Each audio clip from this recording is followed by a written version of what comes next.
Sustainable development goal অর্থাৎ SDG 17টি গোলকে কেন্দ্র করে 200টা সামাজিক সমস্যা নিয়ে বাংলাদেশের বিভিন্ন প্রফেশনের 200 জনকে নিয়ে আমরা আমাদের প্রজেক্টটি করেছি। আমাদের প্রত্যেকটা লেআউট, প্রত্যেকটি কভার 3টি বিষয়ের উপর ভিত্তি করে আমরা উপস্থাপন করার চেষ্টা করেছি। প্রথমটি হলো ফেস আর্ট, দ্বিতীয়টি প্রপস এবং সেই সাথে 3 নাম্বার হলো আমাদের থিমের সাথে যায় এমন একটি গ্রাফিক্স এর। দি আনন্দের টুইনের ডিরেক্ট বাংলা হচ্ছে অবাঞ্ছিত যমজ। তবে অনেকের ধারণা আমরা হয়তোবা যমজ মানুষজনকে নিয়ে কথা বলছি। ধারণাটি একদম ভুল। দি আনন্দের টুইনের অর্থ আমরা যেভাবে বলার চেষ্টা করেছি, দি আনন্দের টুইন মানে নিজের দ্বৈত সংখ্যা।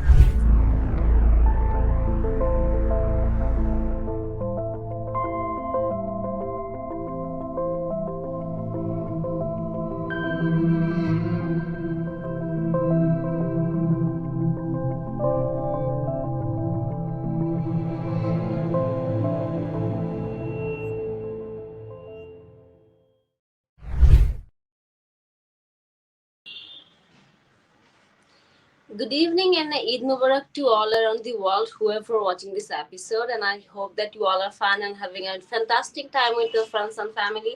And welcome you all to the Unwanted Twin Stories on SDG. Today's episode is a bit special one because today we have a very two special guest.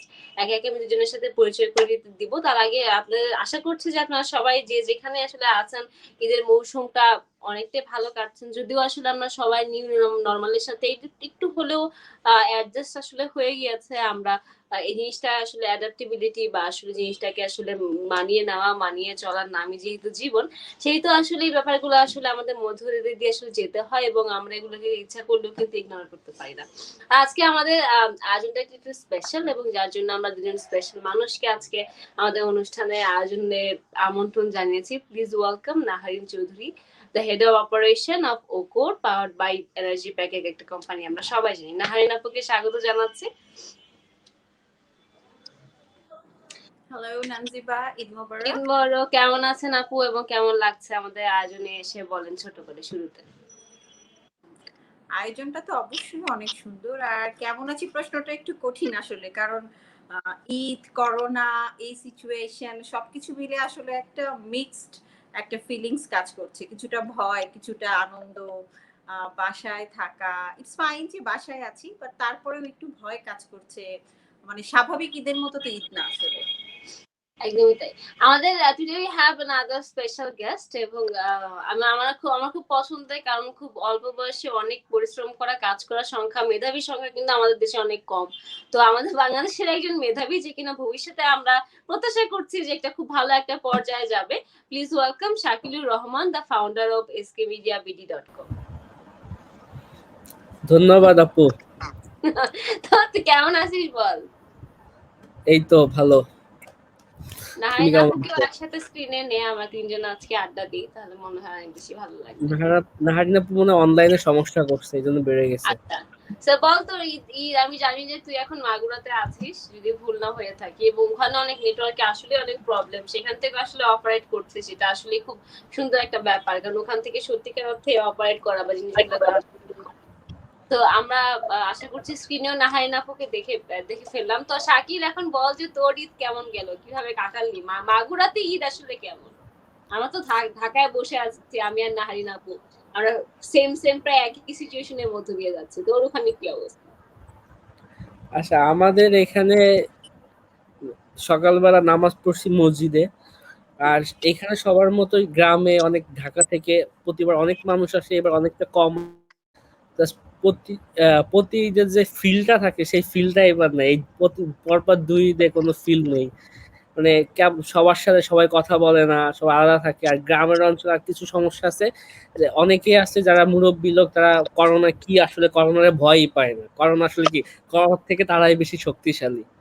এটা সব থেকে তাদেরকে যদি করোনা নিয়ে বলা হয়, উল্টা আরো তারা নেগেটিভ নেয়, তোমার সমস্যা কি, তুমি কেন এত সচেতন করতেছো আমাদেরকে, আমার করোনা হয়ে মরতেছে, আমার ফ্যামিলি কেউ মারা যায় নাই, শুধু এইসব নিয়ে কেন, করোনা মরোনা কিছুই হয় নাই, শুধু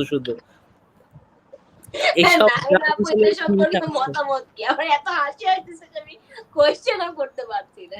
আপনার কি মতামত আমাদের বলেন।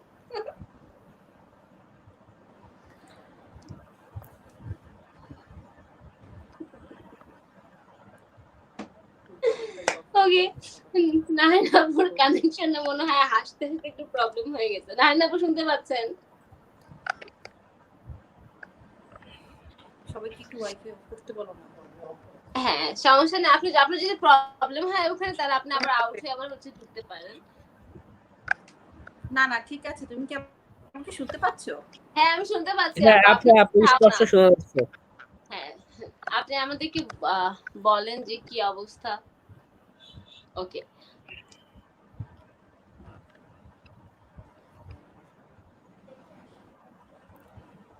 ওকে, নাহিন আপু শুনতে পাচ্ছেন আমার কথা?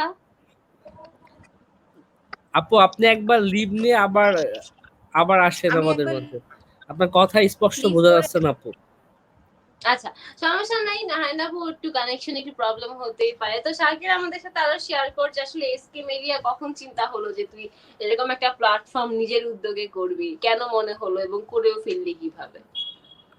আচ্ছা, এসকে মিডিয়াটা শুরু যায় এমন একটা প্ল্যাটফর্ম দাঁড় করাবো বা এমন একটা প্ল্যাটফর্ম হবে, আমি এখানে ভবিষ্যতে মুভ করব বা এটা নিয়ে আমার এত প্ল্যানিং, তখন হুট করে আমি 2019 সালের জুলাইয়ের দিকে আমি হঠাৎ করে প্ল্যান করে কিছু একটা করব বাসায়। ঢাকাতে আমি ভাবতেছিলাম কি করা যায়, তখন আমার মাথায় ছোটবেলা একটা চিন্তা ছিল। ছোটবেলা যখন আমি স্কুলে পড়তাম তখন আমার রুমের দরজা, তারপর আমার খাতাতে এসকে মিডিয়াটা লিখতাম, এসকে মিডিয়া। এটা ওইখান থেকে এসকে মিডিয়ার শুরুটা আসলে হয়। এসকে লিখতাম, পরে মিডিয়াটা অ্যাড করছি, ওইখান থেকে এসকে মিডিয়ার শুরু। আর 19 সালে আমি শুরু করি লাস্টের দিকে। 21 সাল লাস্টে এত দূরে যাবে বা এত মানে এত কি একটা ভালো একটা জায়গায় যাবে এটা আমি কখনো ভাবতেই পারি নাই। জাস্ট ভালোভাবে চেষ্টা করছি, সৎভাবে চেষ্টা করছি ভালো কিছু করার। আর বাকিটা কষ্ট, শ্রম, আর বাকিটা নাহারিন আপুর জন্য। হ্যাঁ, আসলে আমিও শুনছিলাম এই গল্পটা যে আসলে তুই যখন শুরু করেছিলি তখন পুলিশের একটা প্রোগ্রাম দিয়ে সম্ভবত শুরু, যদি আমি হ্যাঁ, ভুল না হই। আমি সেখানে আসলে ওইটা প্লাস আমি হয়েছে যখন আমার নাহিদ এসকে আপু অনেক শুরুটা হয় নোলক সিনেমার মাধ্যমে। আমি নোলক সিনেমাটা মার্কেটিং করি, ববি আপুর নোলক, সাকিব সনেট ভাই। আর ওইটা করার সময় ওইখান থেকে এসকে মিডিয়ার শুরু। ওইখান থেকে জাস্ট আমি ডিজিটাল প্ল্যাটফর্ম হিসাবে সিনেমা মার্কেটিং বা সিনেমা নিয়ে কাজ করব, তখন এই প্ল্যানটা আমার মাথায় আসে। তা এইটা যে এত এত কিছু করব তখন না, হঠাৎ করে করোনা জাস্ট প্রথম শুরু হলো, লকডাউন শুরু হলো প্রথম। তখন নাহারিন আপুর সাথে আমার একটা মাধ্যমে পরিচয় হয়। তখন আমি নাহারিন আপুর সাথে আমার কথা হয়, আমি আপুকে বলি আপু একটা প্রোগ্রাম আমি করতে চাই। আপু আমাকে বলে আচ্ছা শাকিল আমি দেখব। তখন আপুর সাথে আমার সম্পর্ক ছিল আপনি, এরকম একটা সম্পর্ক, সে আমাকে আপনি করে বলতো, আমি তাকে আপনি করে বলতাম। তো তার সাথে আমার সব থেকে বেশি, তার সাথে আমার বেশি কথা হতো টেক্সটে, ফেসবুকের ইনবক্সে কথা হতো। তার সাথে ফোনে খুব কম কথা হতো। আমি আপুকে বললাম আপু এরকম একটা প্রোগ্রাম করবো আমার সাথে। একদিন মনে হয় আপুর কথা হয়েছে 40 মিনিট, প্রথম একদিন 40 মিনিটের মতো কথা হয়েছিল আপুর সাথে আমার এটা তো এই খুশি প্রোগ্রাম। হওয়া উচিত যে নাহিদ আপু আসলে থেকে 40টা মিনিট দিছে, কারণ লিটারালি সে অনেক বেশি ব্যস্ত থাকে, লিটারালি অনেক এর বেশি ব্যস্ত পিছনে আমার অনেক কষ্ট আছে। সে শুধু শুধু 40 মিনিট দেয় নাই, বহুদিন আমাকে দেখে তারপর 40 মিনিট সময় দিছে। যদি প্রথম দিনই 40 মিনিট সময় দিয়ে দিত তাহলে। তা আপু তখন আমি বলি, আপু বলার পরে আপুরও তো চাইলে আপু সবকিছু করতে পারে না। আপু আমার কথাগুলো শুনলো, শোনার পর আপু আমাকে 3 মাস বা 2 মাস পরে আমাকে একটা ফিডব্যাক আপু দিল, আমরা এরকম একটা প্রোগ্রাম করতে চাই কিন্তু এটা সেলিব্রিটিদের নিয়ে না, সেলিব্রিটি ছাড়া কি করা যায়। তখন আপুকে বললাম আপু আমরা পুলিশ নিয়ে করতে পারি, কারণ করোনার সময় পুলিশ যে ভূমিকা রাখতেছে এটা আমাদের জন্য সত্যি। পুলিশ ডাক্তার যে অবদান আমাদের এই দেশের জন্য যে কষ্ট করতেছে পুলিশ ডাক্তার, তখন আমরা ভাবছিলাম ডাক্তার এবং পুলিশ নিয়ে করব। তা ওইখানে অনেক ডাক্তার সময় দিতে পারতেছিল না আমাদেরকে, হ্যাঁ অনেক হ্যাঁ ডাক্তার ব্যস্ত ছিল। তখন আমি আপুকে বলি আপু আমরা শুধু পুলিশ নিয়ে না, আমরা তখন শুধু পুলিশ নিয়ে করতে পারি। তখন আপু আমাকে একটা ফিডব্যাক জানালো। কিন্তু সব থেকে মজার বিষয় আপুর সাথে যখন আমার কথা হয়, আহ আমি আপুকে আমাদের স্পন্সরের যে বিষয়টা নিয়ে কথা হচ্ছিল, কিন্তু আপুর একটা জিনিস আমার ভালো লাগছে। আপু আমার বলছে, শাকিল তোমার জন্য আমি একটা স্পেশাল একটা জিনিস দিতে চাই। কি সেটা? আপু বলে, তুমি ছোট মানুষ, তুমি কাজ করবা, আমি তোমাকে ও কোরের পক্ষ থেকে আমি একটা স্পেশাল গিফট তোমাদের সবাইকে দিয়ে দিব যারা গেস্ট আসবে। দেখি এটা এটা এটা বলার পরে তো আমার আরো বেশি ভালো হয়ে গেল, কারণ সবাইকে আমি দিতে পারছি, সেটা যে মাধ্যমে হোক, যার মাধ্যমে হোক। আর ও আমি সবাইকে দেওয়ার চেষ্টা করছি, এবং কয়েকজনকে আমি সুন্দরভাবে পৌঁছাতে পারছি। কয়েকজন সবাই অনেক খুশি হয়েছে যে এরকম একটা 20 মিনিটের প্রোগ্রাম, কিন্তু সবাই আমার জন্য অনুষ্ঠানে আসছে। এমন এত পরিমাণ যে ফিডব্যাক আমি পাবো, আমি কল্পনা, প্রথম লাইভটা হওয়ার ওই দিন প্রায় 90K মতো ভিউ হয়ে যায় প্রথম লাইভটাতে। তখন নাহারিন আপু, আর সব থেকে মজার বিষয়, আমাকে রাতের বেলা জেভিয়ার ভাই ফোন দেয় রাত 9টার দিকে। ফোন দিয়ে বলে, শাকিল, আপনি যে কাজটা করতেছেন এটা অনেক সুন্দর হচ্ছে, আপনি চালাই যান, অনেক ভালো, অনুষ্ঠানটা অনেক ভালো হচ্ছে। তখন আরো অনুপ্রেরণা পাই। আর নাহারিন আপুর কথা কি বলবো, সে তো এখন আমার সেই কি বলে কলিজা হয়ে গেছে। বলতেছি যে আমাকে নাহিনা আপুর কাছে যেতে দিচ্ছিস না।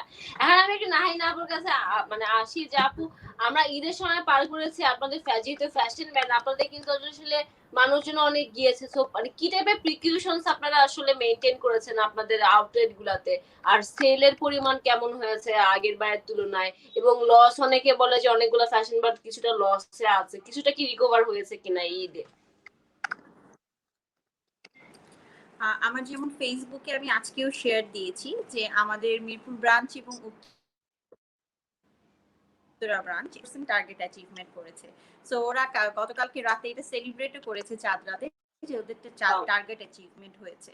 সো আমাদের টোটালি যে টার্গেট অ্যাচিভমেন্ট ছিল টোটাল টিমের জন্য, এটা কমপ্লিটলি অ্যাচিভ হয়েছে। কারণ আমাদের হয়তো ইন্ডিভিজুয়াল শোরুমে কিছু টার্গেট দেয়া থাকে, যে 1.5 কোটি বা 2 কোটি এরকম টার্গেট দেয়া থাকে। হয়তো সব শোরুম এক্স্যাক্টলি ওইটা টার্গেটটা মিট করতে পারেনি যতগুলো শোরুম ছিল, বাট দুইটা একদমই 100% মিট করেছে। সো সবকিছু মিলে আমাদের টোটাল টার্গেট অ্যাচিভমেন্টটা 100% অ্যাচিভ হয়েছে। এটা একটা। আর আসলে I don't have any idea যে বিজনেসে করোনাতে কিভাবে কার লস হয়েছে। আমি আগেও বলেছি এটা, আমি এবারও বলছি যে আলহামদুলিল্লাহ we are successfully done. In fact আমাদের নেক্সট 3 মান্থসের সেলও আমরা উই আর অলরেডি কনফার্ম যে আমাদের নেক্সট 3 মান্থসে কি সেল হচ্ছে বা আমরা কত টাকা আর্ন করছি, এই প্ল্যানটাও আমাদের কমপ্লিটলি ডান। আর ঈদে আসলে আমাদের প্রিকশন বলতে, যেহেতু আমাদের গভর্নমেন্ট থেকে কিছু রুলস দেয়া ছিল, কিছু পলিসি দেয়া ছিল যে সবাইকে মাস্ক পরে থাকতে হবে, যারা সেলস পিপল আছে এবং স্টোরে যারা ঢুকবে তাদেরকেও মাস্ক পরে থাকতে হবে। সো এটা তো আমরা যেভাবে মনিটর করেছি, মেনে চলেছি। এখানে ম্যাজিস্ট্রেট এসেছে, পুলিশ এসেছে, সবাই প্রতিদিন এসে এসে সুপারভাইজ করে গিয়েছে। সো এখানে আমি চাইলেও নিয়ম ভঙ্গ করতে পারবো না, নিয়ম ভঙ্গ করলেই আমাদের কেস হয়ে যাচ্ছিল। আর আমরা যে স্পেশাল প্রিকশন যেটা আমি বলবো, যেটা আমরা করেছি, যে আমরা প্রত্যেকটা কাস্টমারকে আমরা মাস্ক প্রোভাইড করেছি, মানে আমরা সার্জিক্যাল মাস্ক প্রোভাইড করেছি। অনেকে হয়তো নেয়নি, অনেকে হয়তো বলেছে যে না, নো থ্যাঙ্কস, আমরা তো তাদেরকে ফোর্স করতে পারি না।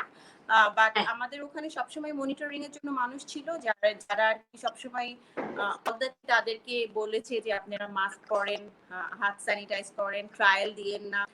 সো এই জিনিসগুলো আমরা মেনটেন করেছি। এটা কমপ্লিটলি গভর্নমেন্ট থেকে একটা রুল দেয়া ছিল, পলিসি দেয়া ছিল।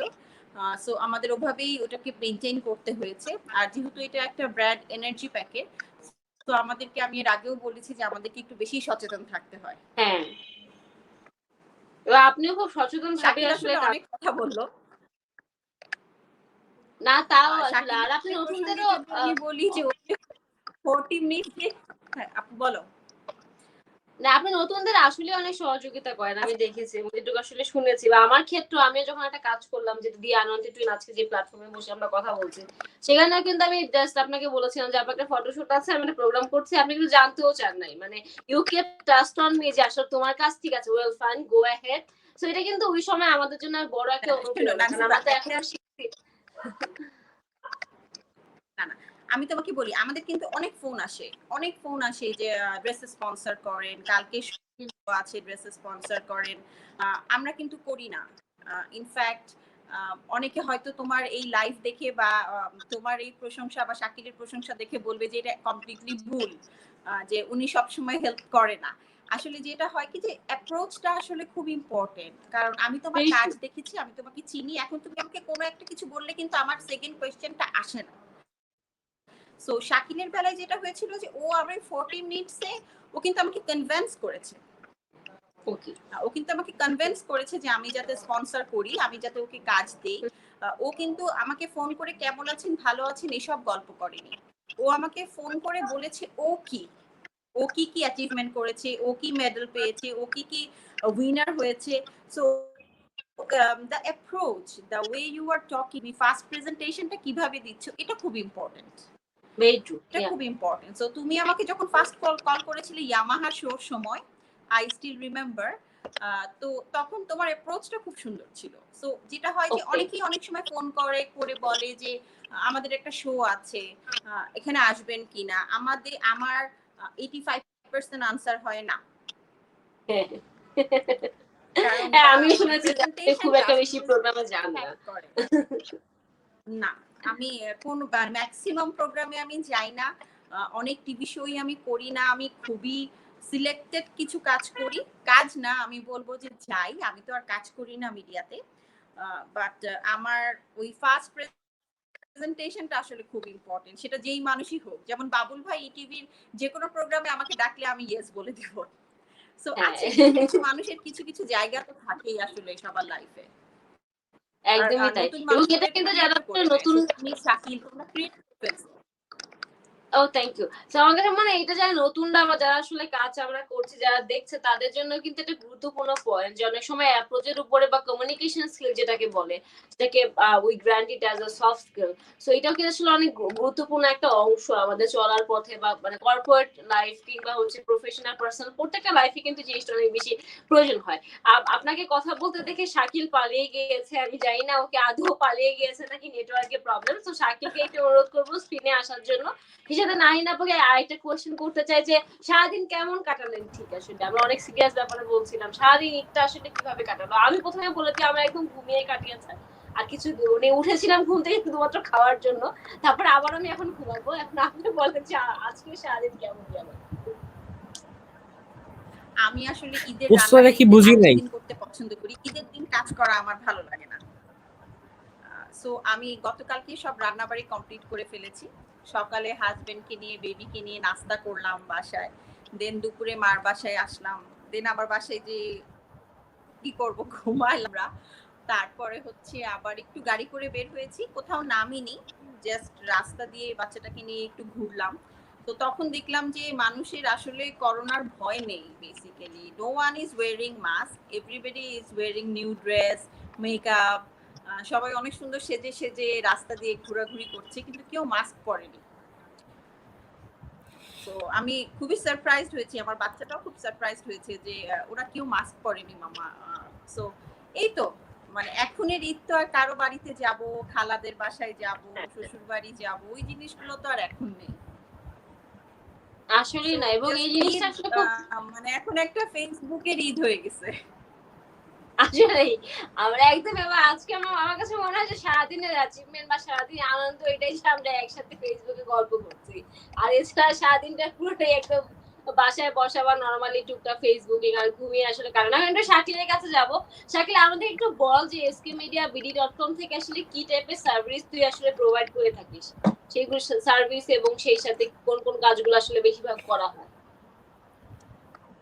আচ্ছা, আমি প্রথমে এটা যে ওয়েবসাইটটা আছে আমাদের skmedia.bd.com নামে যে ওয়েবসাইটটা আছে, ওইটা আমরা বিনোদন আর আইটি রিলেটেড নিউজগুলো আর বিশেষ ইন্টারভিউ ফিচারগুলো আপাতত আপলোড করতেছি।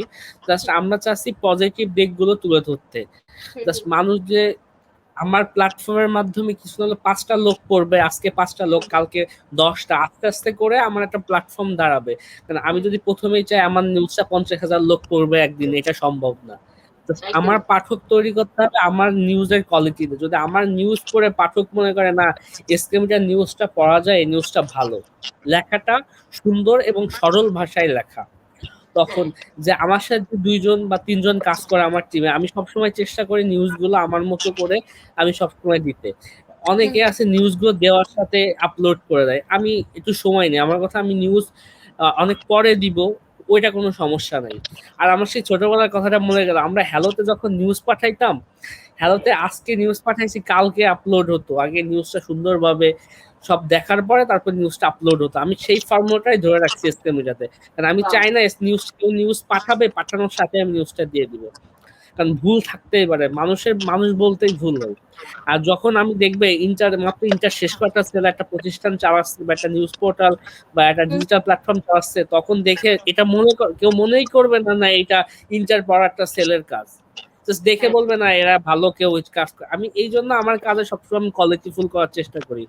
আমার লোগো, আমার প্রোগ্রাম, অনেকে আছে অনেকভাবে করে, আমার গ্রাফিক ডিজাইন থেকে শুরু করে লোগো, ভিডিও, আমি সবসময় একটু আলাদা করার চেষ্টা করি। আমার সময় লাগুক, আমার ভিউ কম হোক, এটা নিয়ে আমি কোনো সময় আমি ভাবি না, কারণ আমার ভিউ হবে যদি আমি ভালো দিতে পারি, আস্তে আস্তে করে আমার পাঠক, আমার ভিউয়ার্স এমনি তৈরি হবে। আমি সবার মতো এক জিনিস দিব বা একটা স্টাইলে দিব, এটা দিলে কখনো আমার পাঠক তৈরি হবে না। আমি চাই আমার 10টা পাঠক থাক, সেটা 10টা পাঠক এসকে মিডিয়ারই 10টা পাঠক থাক। আমি ওই যে নিউজ এমন একটা শিরোনাম দিলাম, ওই শিরোনাম দেখে নিউজটা আসবে, মানে মানুষ ক্লিক করবে, নিউজ আমার দরকার নাই, আমি এগুলোর পাঠক চাই না। আমি চাই আমার নিউজটা শিরোনাম দেখে, সুন্দর শিরোনাম, কেউ দেখে মনে হয় নিউজটা পড়বে, পড়ুক, বা ভিডিওর ক্যাপশন দেখে যদি মনে হয় ভিডিওটা দেখবে, সে দেখুক। আর যদি সে না দেখতে চায়, আমি মানুষকে বলবো না এই হয়েছে দেখুন, এখনই দেখুন, না দেখলে আপনার জীবন শেষ, বা দেখতেই হবে এই কাহিনী। আমি এই ধরনের কোনো শিরোনাম বা থাম্বনেল ইউজ করি না। আর আমার ইচ্ছা, আমি এখন পর্যন্ত করি না, আর সারা জীবনে করবো না। আমার পাঠক নাও হোক আর হোক, ওইটা বড় কথা না, আমি এটা করবো না কখনো। আমি এই জায়গাতে এই নীতিতে আমি থাকতে চাই। আর আমি সবসময় মানুষের সাথে মিশে যে চেষ্টা করি, আমি অনেকে আমার ভুল ধরাই দেয়, অনেকে আমার ভুল করি, আমি যে ভুল করি না তা না, আমি অনেক ভুল করি, ভুল করে শিখি। এখন অনেকে আমাকে ভুল ধরে, শাকিল এই নিউজটা এইভাবে দিলে ভালো, আমি বলি ভাইয়া ভুল হয়ে গেছে ভাই, সরি। আমি সরি বলার এটা বললে তার মনটা এমনি বলে, আরে ভাই কোনো সমস্যা নেই। এই রিসেন্টলি একটা বিষয় হয়েছে, আমি একটা ফেসবুকে পোস্ট দিছিলাম আড়ংয়ের একটা বিষয় নিয়ে, একটা পোস্টার, এটা একটা লোক এইটা শিশুদেরকে দিচ্ছে। এটা আমি সবসময় চেষ্টা করি আমার প্রোফাইলে আমার নিউজ শেয়ার না দেয়, আমি ভালো কাজগুলো সবসময় আমার প্রোফাইলে শেয়ার দেওয়ার চেষ্টা করি, এটা আমার ভালো লাগে। তো ওইটা দেওয়ার পরে আমাকে আমার এক বড় ভাই লেখছে, শাকিল এটা আড়ং কর্তৃপক্ষ দেয় নাই, আমার এই ভাই কিনেছে, কিন্তু সে নাম প্রকাশ করে নাই। আমি তাকে বললাম ভাইয়া সরি, আমার ভুল হয়ে গেছে ভাই, আমি বুঝতে পারি নাই। সে কিন্তু আমাকে একবার, আরে ভাই কোনো ব্যাপার না, কিন্তু সে কিন্তু আমি যদি বলতাম ভাই আমি পোস্ট দিছি, আপনার সমস্যা কি, আমি যদি তারে বলতাম এই বিষয়টা অনেক বড় হতো। আমি অল্পতে বলছে ভাই আমি বুঝতে পারি না, আমি মাত্র একটা ভালো উদ্যোগ নিচ্ছে, আমি এটা শেয়ার দিছি, তা বলছে ভাই কোনো সমস্যা নেই, ছোট একটা বিষয়, একটা সুন্দরভাবে সাজেশন সমাধান হয়ে গেল। আমি যদি বলতাম ভাই আমি পোস্ট দিছি, আমার ফেসবুক, আমি কেন আপনার কথা শুনবো, সে কিন্তু খুশি হলো আমার কথা শুনে, সে কিন্তু আমাকে বললো ভাই, আরে ভাই তুমি কেন সরি বলতেছো, ভুল করছো, এটা কোনো বিষয় না, জাস্ট আমি দেখলাম, দেখে মনে হলো তুমি এটা পোস্ট দিছো, তা এটা পোস্ট দেওয়া ঠিক হয় নাই, বা তুমি তার নামটা দিতে বা অন্য কেউ দিচ্ছে, তুমি আরাম কর্তৃপক্ষ দিছো, তাই তোমাকে বললাম। এটা এটা এটা কিন্তু চমৎকার। আমার কাছে মনে হয় এটা একটা কোয়ালিটি, এবং নাহারিনাফের কাছে যদি আমি যাই, যে ইয়াং জেনারেশনের এই যে একটা পজিটিভ থিঙ্কিং বা জিনিসগুলোকে পজিটিভ ভাবে নেওয়া, এই জিনিসটাকে আপনি কিভাবে দেখেন? আমি অবশ্যই অনেক অ্যাপ্রিসিয়েট করি যে শাকিল যে জিনিসটা বললো, আমি ওকে অনেক বকা দিই।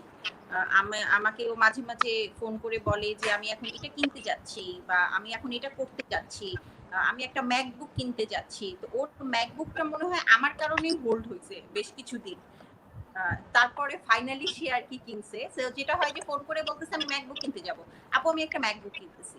মানে এই যে ও আমাকে জিজ্ঞেস করছে, আমাকে কিন্তু জিজ্ঞেস করার কিছু নেই, না আমি ওকে পেমেন্ট দিচ্ছি, না অন্য কোনো কিছু, যে ও ম্যাকবুক কিনলেও আমার কি, না কিনলেও আমার কি, ব্যাপারটা এরকম। কিন্তু ও যখন আমাকে বলতেছে আপু আমি একটা ম্যাকবুক কিনতে যাচ্ছি, আমি বলছি না এখন তুই কিনবি না। এই যে আমি ওকে বললাম তুই কিনবি না, ও কিন্তু কিনে নাই। জিনিসটা হচ্ছে আমি কিন্তু জাস্ট দেখতে চাইছি যে এই যে ধৈর্যটা, যে একটা জিনিস কেনার আগে একটা মানুষের, কিন্তু আমি আমার বাচ্চার বেলায়ও এটা করি, যে ও একটা কিছু চাওয়ার সাথে সাথে আমি দেই না, আমি 4 দিন 5 দিন 10 দিন ওয়েট করে ওকে দেই। তো আমি শাকিলের বেলায়ও এটা অ্যাপ্লাই করছি, আমি বলছি তুই কিনবি না, ও কিন্তু আমার খুব ভালো লেগেছে যে ও এটা হোল্ড করছে, এবং ফাইনালি ওইটা যখন আমি বলছি হ্যাঁ এখন তুই কিন, ও তখন কিনছে। যেমন কিছুদিন আগে ফোন করে বললো যে আমি একটা আইফোন 12 কিনবো, আমি বলছি যে এখন না, পরে, ও কিন্তু কিনে নাই। সো এই যে জিনিসগুলা, যে এমন কিন্তু না যে ও কোডের পেমেন্ট দিয়ে এটা কিনছে, ও আরো বিভিন্ন ব্র্যান্ডের কাজ করে, ও অনেকগুলা ব্র্যান্ডের সাথে এখন জড়িত। তো ওখান থেকে ওর যথেষ্ট পেমেন্ট আসে। কিন্তু এই যে মানা করেছি, ও যে আমাকে বড় বোন মানছে, আমি ওকে মানা করেছি, ও যে এটা শুনছে, এই ধরনের ছেলেপেলেরাই কিন্তু বড় হবে আসলে। মানে তোমার এই ধৈর্যটা, বেসিক্যালি কথা শোনাচ্ছে বড় কথা, এই যে ধৈর্যটা, যে না আমাকে কেউ একজন মানা করেছে আমি এটা শুনবো, এটাকে জাজ না করা, নিজের থেকে জাজ না করা যে আমি আমার টাকা দিয়ে কিনছি ও বলার কি। এই যে জাজমেন্ট যখন তোমার মাঝখানে চলে আসবে, বা যে কোনো বাচ্চাদের মাঝখানে, আমি শাকিলকে বাচ্চাই বলবো because he is too young, তো এই বাচ্চাদের মধ্যে যখন এই ধরনের অ্যাটিটিউডটা এসে যায়, যে একটা এটাকে অ্যাগ্রেসিভনেস বলে, যে হ্যাঁ আমি কিনবো তো কি হয়েছে, আমার কাছে আছে তো কি হয়েছে, বাট এই যে ধরে রাখা ব্যাপারটা, যে হ্যাঁ আমার কাছে আছে আমি কিনতে পারি, আমার যখন খুব প্রয়োজন হবে তখন কিনবো, এই যে সিস্টেমটা তুমি যখন তোমার মধ্যে আস্তে আস্তে ডেভেলপ করবা, যে হ্যাঁ আমার কাছে 10 লাখ টাকা আছে, আমি চাইলেই গাড়ি কিনতে পারি, আমি কিনতেছি না, এই যে ব্যাপারটা, এটা ভিতরে নিয়ে নিতে হবে একদম, আদারওয়াইজ তোমার গ্রোথ হবে না, কখনোই না। মানে নতুন পুরো জেনারেশনের জন্য আমার এটা বলা, যে তোমার ধৈর্য যদি না থাকে, তুমি যদি কোনো কিছু টাকা পয়সা বলো, পাওয়ার বলো, যে কোনো কিছু যদি তুমি ধরে রাখতে না পারো, সেটাকে যদি তুমি মিসইউজ করো, তুমি কখনোই বড় হতে পারবে না। একদমই তাই, এটা গুরুত্বপূর্ণ একটা পয়েন্ট। আমার কাছে মনে হয় ইয়াং জেনারেশন যারা আমরা আছি, এই পয়েন্টগুলো আসলে অনেক বেশি গুরুত্বপূর্ণ, কারণ এটা অনেক সময় ম্যাক্সিমাম ক্ষেত্রেই হয় যে আমরা হুট করে কোনো কিছু পেলাম, সেটা আসলে খরচ করে ফেললাম, বা আসলে ধৈর্যই কুলায় না। একটা জিনিস, একটা কথা হয়তো 2-3 দিন পরে বললে একটা রাগের রেশ কমে যায়, তখন কিন্তু সম্পর্কও ভালো থাকে। বা ইনস্ট্যান্ট একটা ডিসিশন নিলাম যেটা অনেক সময় ভুল, সেটা অনেক বেশি গুরুত্বপূর্ণ। তো আমরা এই মুহূর্তে দিয়ানন্তের টুইন স্টোরিজ অন এজি থেকে একটা ছোট্ট বিজ্ঞাপন বিরতি নিব। বিজ্ঞাপন না, অনেকে জিজ্ঞেস করে থাকে যেটা আলটিমেটলি কি, এত মানুষ কেন কাজ করলো, এতগুলো ব্র্যান্ড বা কোম্পানি কেন অ্যাসোসিয়েট হলো। তো অনেকে মনে প্রশ্ন থাকে, সেটা দেখার জন্য আমরা ছোট একটা 1.5 মিনিটের ক্লিপ বানিয়েছি, ওটা দেখে আবারও ব্যাক করছি। শাকিল এবং নাহিদ আপু কোথাও যাবেন না, সাথে থাকবেন। The unwanted twin একটা সেফ সার্ভিসে corporate social responsibility sustainable development goal অর্থাৎ এসডিজির 17টি গোলকে কেন্দ্র করে 200টা সামাজিক সমস্যা নিয়ে বাংলাদেশের বিভিন্ন প্রফেশনের 200 জনকে নিয়ে আমরা আমাদের প্রজেক্টটি করেছি। আমাদের প্রত্যেকটা লেআউট, প্রত্যেকটি কভার 3টি বিষয়ের উপর ভিত্তি করে আমরা উপস্থাপন করার চেষ্টা করেছি। প্রথমটি হলো ফেস আর্ট, দ্বিতীয়টি প্রপস, এবং সেই সাথে 3 নাম্বার হলো আমাদের থিমের সাথে যায় এমন একটি গ্রাফিক্স ইভেন্ট। দিয়ানন্দের টুইনের ডিরেক্ট বাংলা হচ্ছে অবাঞ্ছিত যমজ। তবে অনেকের ধারণা আমরা হয়তোবা যমজ মানুষজনকে নিয়ে কথা বলছি, ধারণাটি একদম ভুল। দি আনওয়ান্টেড টুইনের অর্থ আমরা যেভাবে বলার চেষ্টা করেছি, দি আনওয়ান্টেড টুইন মানে নিজের দ্বৈত সংখ্যা।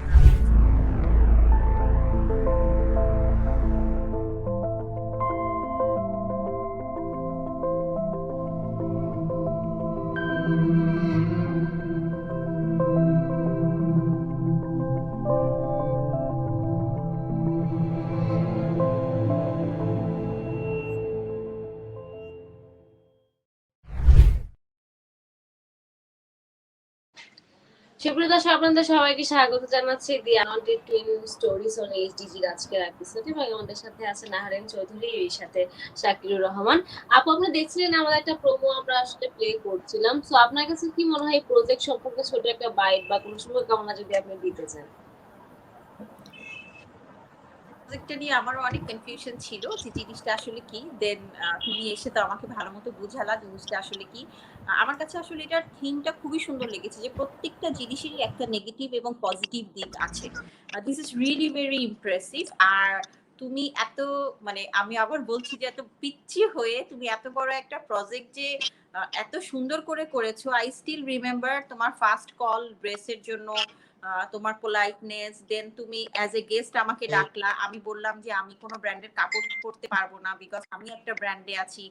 তোমার সেই জিনিসটাকে অ্যাকসেপ্ট করা, তোমার টিমকে বলে রাখা, আমি বলেছি আমার অনেক অল্প সময়, আমি এসে ছবি ক্লিক করে চলে যাব। আমার মনে হয় আমি 6 থেকে 7 মিনিট ছিলাম স্টুডিওতে, আমার মেকআপ আমি করে আসবো। এই সবকিছু যে তুমি এতগুলো মানে সেলিব্রিটি নিয়ে কাজ করেছো এবং সবাইকে মাথায় রেখেছো যে কাকে কোন ক্যারেক্টার দেয়া যায়, কার সাথে কোন ট্যাগলাইন দেয়া যায়, this is really very very impressive. আর খুব সুন্দর হয়েছে তোমার এই প্রজেক্টটা, খুবই সুন্দর হয়েছে আমি বলবো। এবং তোমার যে আর্টিস্ট সিলেকশন, যে কার সাথে কাকে কি মেকআপ দেওয়া উচিত, কাকে কি ক্রপ দেওয়া উচিত, এই যে টোটাল ব্যাপারটা তোমার ফটোগ্রাফারের এডিটিং, শুট, দ্য বিহেভিয়ার তোমার টিমের really very impressive. Thank you. আমার এখনো মনে আছে যে আপনি শুট করার সময় আমাকে বুঝতেননি, পরে বলেছিলেন যে নাজিবা আমার আসলে কার অ্যাক্সিডেন্ট হয়েছিল, তো এই হচ্ছে হ্যাঁ। অবস্থা। বা স্টিল আপনি ওই সিচুয়েশনে এসে যে আমাকে কোনো প্রেসার দেননি এক্সট্রা, একদমই সুন্দর মতো করে আমি যাতে রিল্যাক্সে কাজটা করতে পারি, এটা আমার জন্য ইন্সপিরেশন ছিল। যে মানে আপনি যেই সিচুয়েশনে থাকেন না কেন, কমিটমেন্ট ইজ এ কমিটমেন্ট, এবং এটা একদম এন্ড মোমেন্ট পর্যন্ত অনেক বেশি প্রবলেম না হলে সেটা যে আসলে চাইলেই করা যায়, এটা আমি ওই জিনিসটা আসলে আপনার কাছ থেকে ওদিন শিখেছি এবং রিয়েলাইজ করেছি। মানে আমি জাস্ট তোমার স্টুডিওর গলিতে ঢুকছি আর আমার অ্যাক্সিডেন্ট হয়েছে গাড়ির, আমি ওখান থেকে নেমে জাস্ট হেঁটে দৌড়ায় তোমার স্টুডিওতে গেছি, কারণ আমার টাইম দেয়া ছিল একটা। সো আমার মাথায় ছিল যে ওইটা অ্যাটেন্ড করতে হবে, দেন আবার আমাদের সেন্টারে একটা মিটিং ছিল, ওখানে যেতে হবে।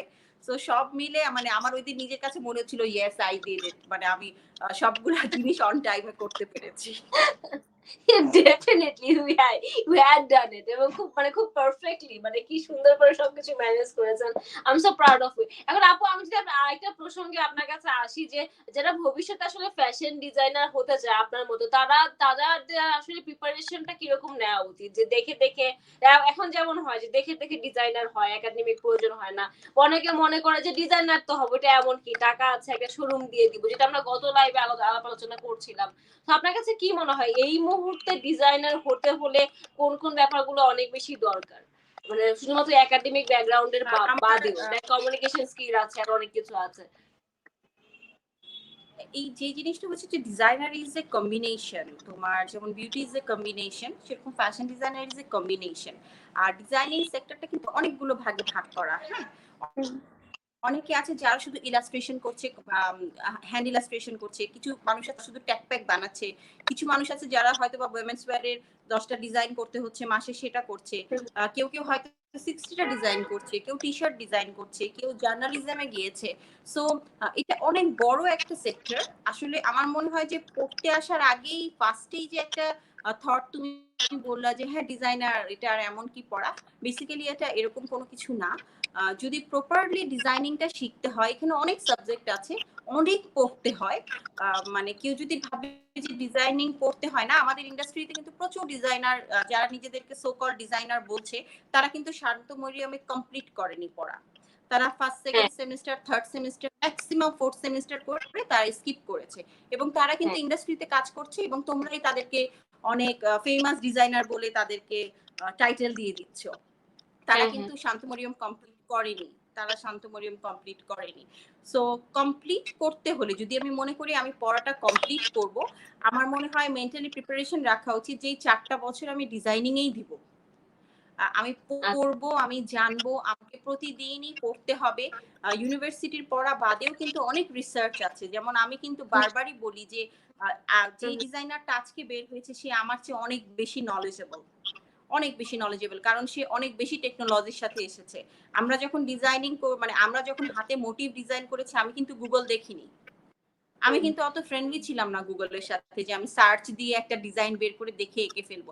এখনকার ছেলেমেয়েরা কিন্তু এটা করছে, আমি এটাকে ভুল বলছি না।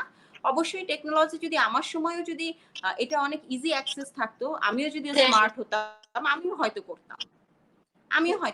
আমি করিনি এর মানে যে অন্য কেউ করছে এটা ভুল, অবশ্যই সেটা না, অবশ্যই না।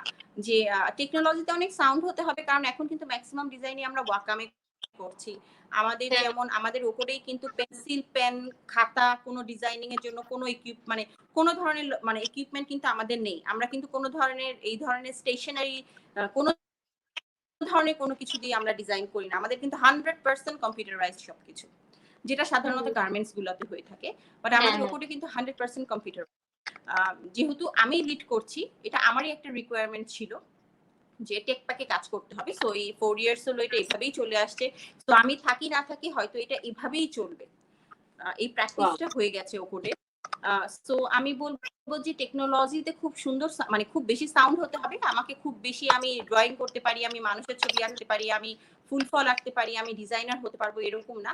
আমার মনে হয় যদি ডিজাইনিং এ পড়ার ইচ্ছা থাকে মিনিমাম 10টা ডিজাইনারের বায়োগ্রাফি মুখস্থ করে ইউনিভার্সিটিতে ঢোকা উচিত, 10টা ডিজাইনারের। ইংলিশের স্পেলিং থেকে শুরু করে প্রোনাউন্সিয়েশন অবশ্যই খুব ইম্পর্টেন্ট ডিজাইনিং এর জন্য, কারণ এখানে সিলয়েড বানান আমার যেভাবে আমি প্রোনাউন্সিয়েশন করছি সিলয়েড বানানটা এরকম না। সো এই যে না আর হ্যার মাঝখানে কিন্তু অনেক বড় একটা গ্যাপ, সো এই গ্যাপটা ফিল আপ করার জন্য আমাকে অবশ্যই ইংলিশে একটু ভালো হতে হবে, কারণ আদারওয়াইজ আমি কিন্তু কোনো টেকনোলজি কোনো সফটওয়্যারের সাথে কাজ করতে পারি না। সো ইংলিশে ভালো হতে হবে। আমার মনে হয় যে অবশ্যই একটু পেন্সিলেও জ্ঞান থাকতে হবে যে আমি লাইনটা কিভাবে ড্র করব, কারণ ফাউন্ডেশনের টাইমে কম্পিউটারে কিছু করানো হয় না, ওখানে সম্পূর্ণই হাতে কাজ করানো হয়, এরপরে আস্তে আস্তে কম্পিউটারে যাওয়া হয়। সো দুইটাতেই একটু দক্ষ থাকতে হয়, বাট কম্পিউটারে একটু বেশি দক্ষ থাকতে হয়। একদমই তাই। এবং এই ব্যাপারগুলো কিন্তু আসলে মাথায় রেখে যারা ভবিষ্যতে মানে ফ্যাশন ডিজাইনার বা এই লাইনে আসতে চায় বা ক্যারিয়ার হিসেবে এটাকে চুজ করতে চায় তাদের জন্য কিন্তু এই পয়েন্টগুলো খুবই ইম্পর্টেন্ট। আপু আরেকটা কোয়েশ্চেন ছিল যেটা আমি গত লাইভে আসলে করা হয়ে ওঠেনি সময় স্বল্পতার জন্য, যে মেন্স ওয়্যার নাকি উইমেন্স ওয়্যার। আর অনেক সময় বিভিন্ন রকমের কোম্পানি ওনাদের আসলে ইন্টারভিউ করে থাকি এবং তারা বলে যে উইমেন্স ওয়্যারে খুব তাড়াতাড়ি আসলে ডিজাইন গুলো চেঞ্জ হয়, কিন্তু মেন্স ওয়্যারে আসলে একই ডিজাইন মানে বেশ আর তুলনামূলক ভাবে কম্পারেটিভ টু উমেন্স ওয়্যার আসলে অনেকটা দিন রান করা যায়। তো এটা তো আপনার কাছে কি মনে হয় যে বিজনেস করতে হলে মেন্স ওয়্যার নাকি উমেন্স ওয়্যার কোন জায়গাটা বেশি আসলে কমফোর্ট জোন, বা বিজনেস মাইন্ডের ওই জায়গাটার জন্য বা স্ট্র্যাটেজিক্যালি আসলে কোন জায়গাটা বেশি প্রফিটেবল হতে পারে? নরমালি যদি তুমি বলো মেন উইমেন, আল্লাহ কিন্তু বানিয়েছে দুইটাকে দুই ভাবে। হ্যাঁ, মানে আমাদের জিন, আমাদের ফিজিক্স বা আমাদের সাইকোলজি দুইটাই কিন্তু দুই রকমের। তুমি চিন্তা করো তুমি ঈদে কতগুলো ড্রেস নিয়েছো, আর তোমার যদি কোনো ভাই থেকে থাকে সে কয়টা ড্রেস নিয়েছে। জাস্ট থিঙ্ক, আমরা জেনারেলি মেয়েরা কি করি, আমরা অফিসে যাচ্ছি এক ড্রেস দুইবার পরবো, ফেসবুকে এর ছবি দিয়ে দিয়েছি আবার দিব, এই ধরনের সাইকোলজি কিন্তু ছেলেদের থাকে না। আচ্ছা, হ্যাঁ। সো মেয়েদের জন্য বিজনেস করাটা মানে মেয়েদের উইমেন্স ব্র্যান্ডে বিজনেস করাটা অবশ্যই অনেক ইজি, অনেক ইজি। কারণ হচ্ছে তুমি একটা ধরো লাল রঙের ড্রেস বানালে আমার পছন্দ না হলে তোমার হবে, তোমার পছন্দ না হলে আমার হবে, দোকানে কাস্টমার ঢুকলে কারো না কারো পছন্দ হবে।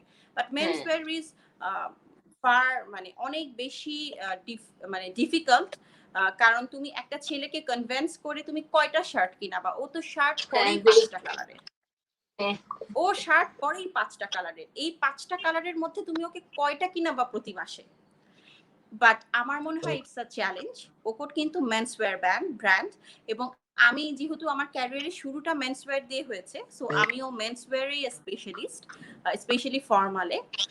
আমি উইমেন্স ওয়্যারের ডিজাইন পারি না বললে ভুল হবে, অনেকে আমাকে বলে যে নিজে তো পড়ি কিন্তু আমি পারি না কেন বলি, পারি না বলি কারণ আমার আশেপাশে অনেক অনেক ভালো ভালো ডিজাইনার আছে যারা আমার চেয়ে অনেক বেশি সুন্দর ডিজাইন করতে পারে উইমেন্স ওয়্যারে। সো হয়তো আমি জানি না উপরের উইমেন্স ওয়্যার নিয়ে সবার কি ধারণা বা কতটুকু কি, বাট আমার মনে হয় যে আমি মনে হয় মেন্স ওয়্যারে বেশি কমফোর্টেবল। আর হচ্ছে ওই যে আমি বললাম যে ওরা 5টা কালারেরই শার্ট পরে, আমার কাছে খুব চ্যালেঞ্জ মনে হয়, আমি সবসময় ছোট থেকে খুব চ্যালেঞ্জ প্রিয় একটা মেয়ে, আমার মনে হয় এই 5টা কালারের শার্ট আমি ওকে প্রতি মাসে কিনি। আচ্ছা, এই চ্যালেঞ্জটা আমার নিতে ভালো লাগে। সো আমি বারবারই বলছি যে ওকোট উইমেন্স ওয়্যার করে বাট খুবই কম, মেন্স ওয়্যার ব্র্যান্ড, এবং আলহামদুলিল্লাহ আমাদের কিন্তু কোনোদিনও টার্গেট অ্যাচিভমেন্ট মিস হয়নি এই 4 ইয়ার্স আমি যতদিন আছি। আলহামদুলিল্লাহ, খুবই ভালো। আমি কিন্তু একটা কাস্টমারকে প্রতি মাসেই দোকানে আনি, ওয়াও, প্রতি মাসেই কিন্তু মানে আমাদের কিন্তু অনেক মানে একটা ফিক্সড কাস্টমার আছে যারা আমাদের এখানে আসছে, প্রতি মাসেই তারা পারচেজ করছে। সো আমি যখন ম্যানেজারদের সাথে কথা বলি ওদেরকে আমি জিজ্ঞেস করি যে তোমার এই কাস্টমার কি প্রতি মাসে আসে, বলে জি ম্যাডাম প্রতি মাসে আসে। তো দিস ইজ আ সাকসেস যে আমি একটা ছেলেকে প্রতি মাসে স্টোরে আনতে পারছি। হ্যাঁ, এবং এটা আসলে নিজের জন্য শপিং, মেয়েরা কিন্তু আসলে দেখা গেল যে আমরা মানে অনেক কিনি বা অনেক ইয়া হয়, ছেলেদেরকে আসলে কিনানোটা আসলে অনেক বেশি চ্যালেঞ্জিং। তো আমার কাছে মনে হয় সেই চ্যালেঞ্জটা আপনি খুব সাকসেসফুলি আসলে অ্যাচিভ করতে পেরেছেন এবং গোলটা খুব সুন্দর করে অ্যাচিভ করেছেন। আমি একটা শাকিলের কাছে যাব। শাকিল হচ্ছে খুব চালাক। শাকিল হচ্ছে যখন আপনাকে কথা বলতে দিই তখন শুধুমাত্র আপনাকেই ডাকে, ওকে না আমন্ত্রণ জানানো পর্যন্ত ও হচ্ছে আসে। এই জন্য আমি বলছি এবার আমি তোকে আমন্ত্রণ জানাবো না, তো নিজে নিজেই আসতে হবে। যাই হোক, তাকে আমাদেরকে বল যে ভবিষ্যতে আসলে এসকে মিডিয়ায় তুই কোথায় দেখতে চাস, আসলে কোন জায়গাটায় দেখতে চাস, মানে খুব বেশি 10 বছর না, দে 5 বছর পরে আচ্ছা, একটা বিষয়, আপু কিন্তু অনেক কথা বলছে, একটা কথা কিন্তু সে বলে নাই। সে কিন্তু এসকে মিডিয়ার অ্যাডভাইজার, সে কিন্তু এই কথা বলে নাই। সে শুধু ওকর এনার্জি প্যাক নিয়ে আছে, কিন্তু একবারও কিন্তু এসকে মিডিয়ার কথা সে বলে নাই। যাক, এটা আমাদের জানা হয়ে গেল। আমারও মাথায় ছিল না, আমার হুট করে মনে হলো। সো সুব্রত সাহেবরা কিন্তু জানেন যে আমাকে প্ল্যাটফর্ম চালাচ্ছি এসকে মিডিয়া, যেটা একদমই শাকিলের অবদানে শাকিলের আসলে তৈরি করেছে, যেখানে আমরা কাজ করছি, আমি এজ অ্যাঙ্কর কাজ করছি এবং আপু এজ অ্যাডভাইজার কাজ করছে। সো আপু, আমরা এসকে মিডিয়া সম্পর্কে আমরা মুখ থেকে পরে শুনবো। তার আগে আমি শাকিলের কাছে যে প্রশ্নটা করলাম যে 5 বছর পরে এসকে মিডিয়াকে তুই আসলে কোথায় দেখতে চাস?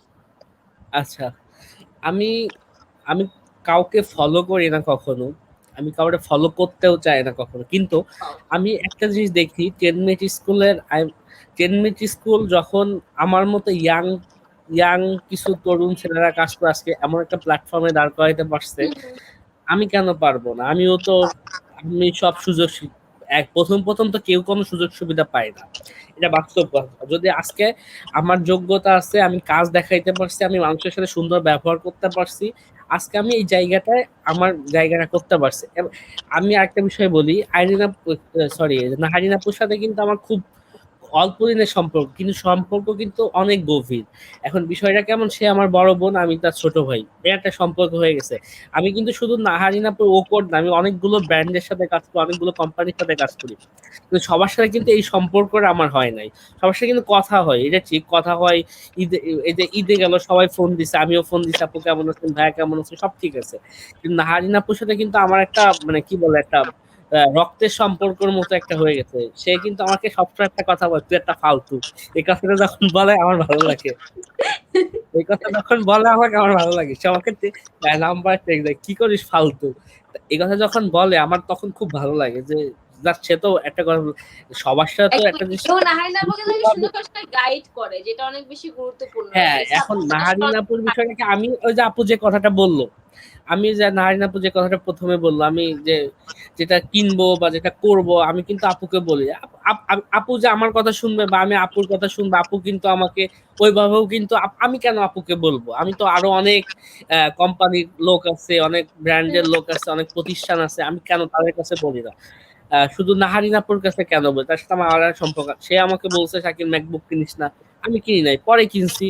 বা সে আমাকে বলে থাকলে এটা কর, ওটা কর, আমি তার কথা একটা কথাও ফেলি না, বা তার সেই অধিকারটা সে রাখে, এবং আমি তার মানে আমি যেটা বলি সে আমার কথা রাখে, আমিও তার কথা রাখি। বা সে আমাকে যে উপদেশ দেয়, শাকিল এটা কর, এটা করিস না, আমি কিন্তু সেটা কখনো করি না, এখন পর্যন্ত করি নাই, আর সারা জীবন করবো না। এখন বিষয়টা আপুর সাথে যে সম্পর্ক, এটার সাথে যদি অনেকে অনেক বিষয় নিয়ে নেয়, সেটা তো হবে না। কারণ কি, আপুর সাথে আমার একটা আলাদা সম্পর্ক হয়ে গেছে। এটা কিন্তু আপু কি জানতো আমার সাথে সম্পর্ক? আপু একসময় আমার সাথে কথা বলতো না, এখন আমার সাথে প্রতিদিন কথা হয়। তা একসময় যখন আমি 3 মাস ধরে অপেক্ষা করে একটা স্পন্সর পাইছি ওকর থেকে, এখন কি আপু কি জানতো আমার সাথে একটা সম্পর্ক হবে? আপুর যত অনেকে নক দেয়, বা অনেকে, আমারও যেমন অনেকের সাথে কথা হয়, কিন্তু সবার সাথে সুন্দর করে ক্লিয়ারও করেছে যে মানে the way you have approached her. এখন বিষয়টা আমি আমি আমি চাই আমার যারা সবাই কাজ করতে, আমি সবাই মিলে আমার এস্টিমেটের যে ভবিষ্যৎ পরিকল্পনা কথাটা যেটা বললাম আপু, এটা আমি দেখি সামনে রিসেন্টলি আমার অ্যাপস এর কাজ চলতেছে, আমি অ্যাপসটা খুব তাড়াতাড়ি লঞ্চ করব। এখন আমি শুধু সাহসের অভাবে আছি, প্রপার সাহসটা পাই, আমার অ্যাপসটা অলরেডি অ্যাপেল স্টোর এবং প্লে স্টোর দুই জায়গাতেই পাওয়া যাবে। এটার জন্য একদম পুরোদমে কাজ চলতেছে, আমি শুধু জাস্ট এই করোনার কারণে আমি এটা লঞ্চ করতে পারতেছি, কারণ আমার ইচ্ছা আমি লঞ্চটা করার সময় একটু বড় আয়োজন করে করব।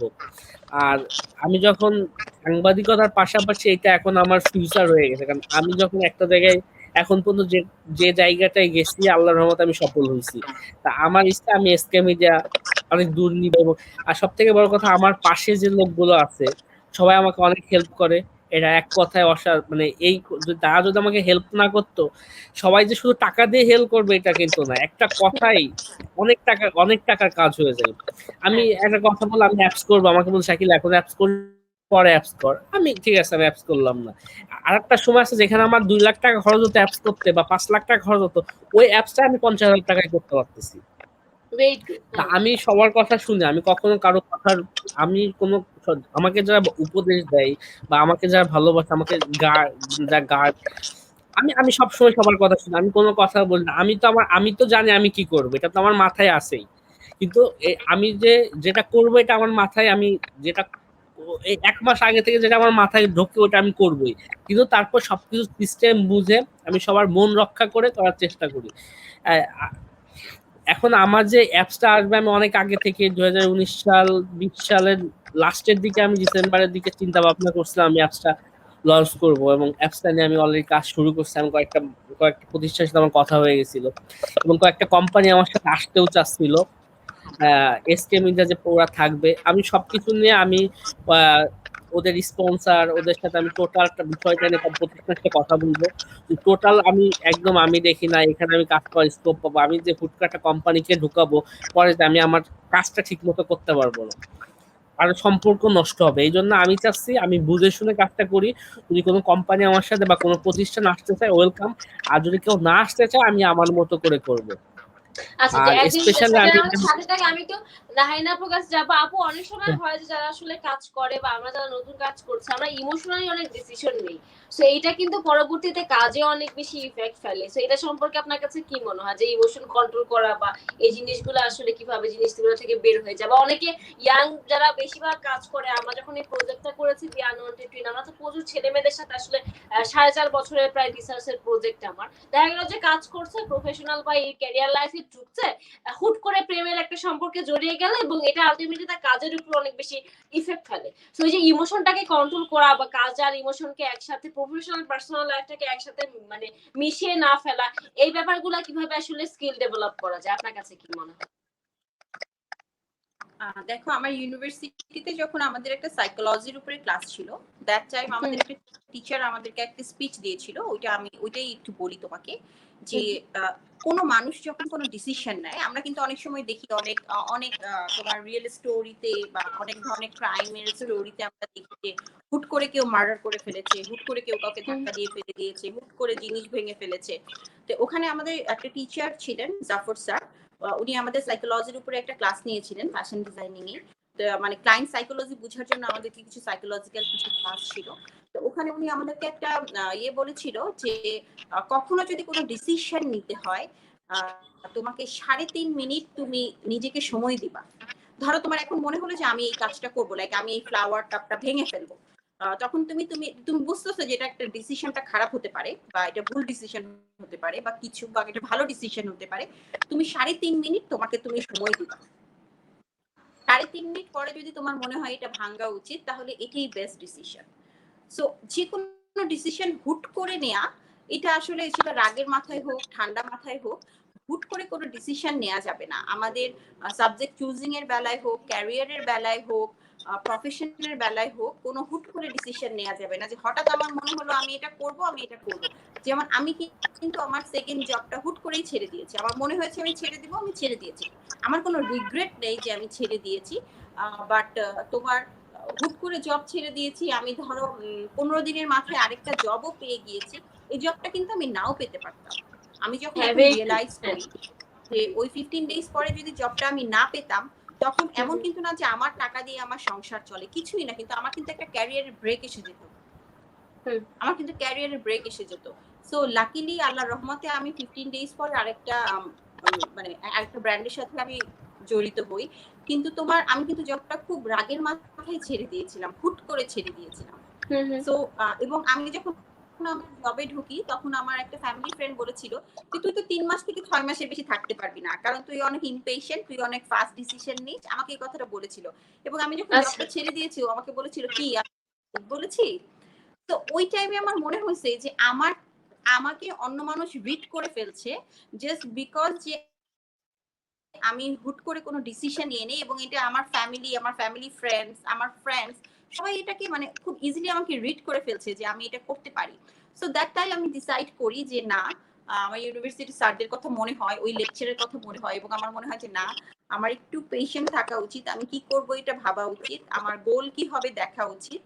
আমি আগেরও অনেক ইন্টারভিউয়ে বলেছি যে আমি কি কি করব, আমার লিস্ট কি, তারপরে কি আমাকে এটা একটা রাইট আপ রাখতে হবে, লিখে রাখতে হবে যে আমি এটার পরে এটা করব, এটার পরে এটা করব। সো তোমার গোলটা যদি তুমি না জানো, তুমি হুট করে ডিসিশন নাও আর অনেক চিন্তা করে নাও, তোমার গোল যদি পারফেক্টলি ঠিক না থাকে, তুমি আজকে ধরো মডেলিং করছো, তুমি কালকে স্টাইলিং করছো, তুমি পরশুদিন কর্পোরেটে জব করছো, এটা করা যাবে না। প্রফেশনকে ফিক্সড রাখতে হবে যে আমি কি করতে চাচ্ছি, আমার গোলটা কোথায়, কেউ না জানুক, আমাকে জানতে হবে আমার গোল কোথায়। সো আমি নিউ জেনারেশনের জন্য বলছি যে কোনো কিছু হুট করে ডিসিশন নেওয়া যাবে না, কারণ সাধারণত হুট করে ডিসিশন গুলো ম্যাক্সিমাম ক্ষেত্রেই ভুল হয়। তো ওকে, তো আমার কাছে মনে হয় যে নাহিনাপুর একটু নেটওয়ার্কে মনে হয় প্রবলেম হচ্ছিল। আমরা স্ক্রিনে দেখতে আপনার পাচ্ছি নেটওয়ার্কের সমস্যা। সমস্যা নাই, আমাদের সাথে আছে Shakilur Rahman, the founder of skmediabd.com। তো শাকিল, আমাদেরকে বল যে তো এসকে মিডিয়া সম্পর্কে আর কোনো কথা দর্শকদের উদ্দেশ্যে তুই আসলে কি বলতে চাস? আচ্ছা, আমি স্পেশাল কিছু মানুষকে ধন্যবাদ দিতে চাই যারা আমাকে সবসময় হেল্প করতেছে, সহযোগিতা করতেছে।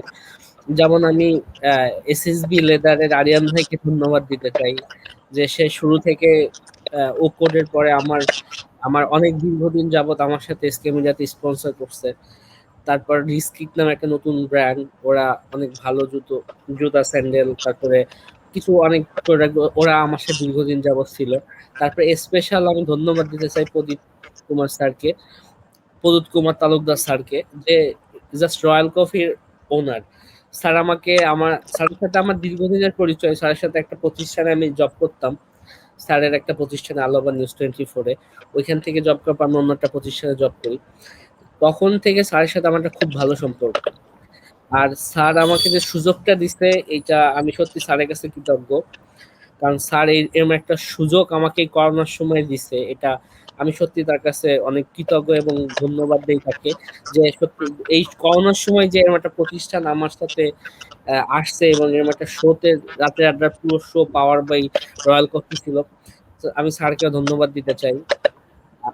এছাড়াও তারপর আরো কিছু কয়েকটা কোম্পানিকে আমি ধন্যবাদ দিতেছি যেগুলো সামনে আসবে। ও, আমার রিসেন্টলি ওকরের সাথে একটা এগ্রিমেন্ট হয়েছে, ওটার কাজ এখনো শুরু হয় নাই, ওইটা সামনে কাজ শুরু হবে।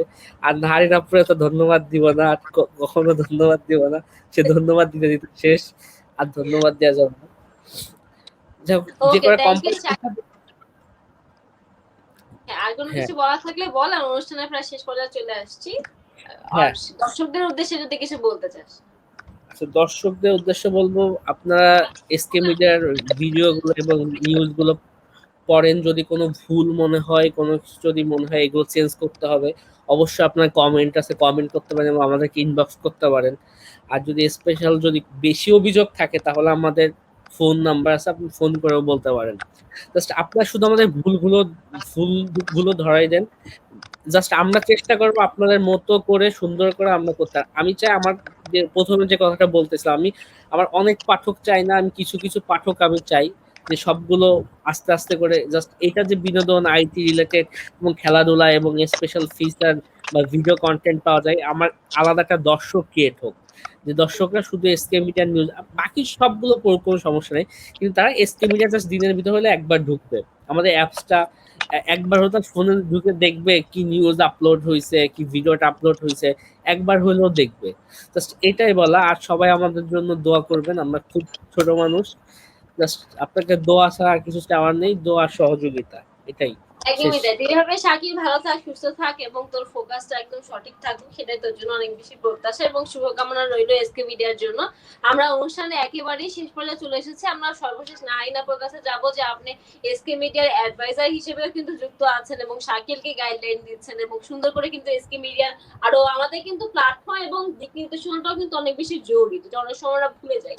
তো এই সবকিছু কিন্তু শাকিল পাচ্ছে। আপনি আপনার ছায়াতলে এবং গার্জিয়ানের মতো আপনি তাকে খুব সুন্দর করে আসলে বুঝাচ্ছেন এবং তাকে শিখাচ্ছেন, যেটা একটা মেন্টর বলা যায়। সো এসকে মিডিয়া সম্পর্কে আপনার সর্বশেষ কথা এবং দর্শকদের উদ্দেশ্যে যদি কোনো কিছু বলার থাকে। এসকে মিডিয়া সম্পর্কে কথা বলতে গেলে আমি শাকিলকে নিয়ে ছোট্ট একটা কথা বলি, যে আমি এসকে মিডিয়ার অ্যাডভাইজার, এটা আসলে আমি ফিলই করতে পারি গোয়েন্দা, কারণ ওর সাথে আমার সারাদিনে এত রকমের কথা হয়।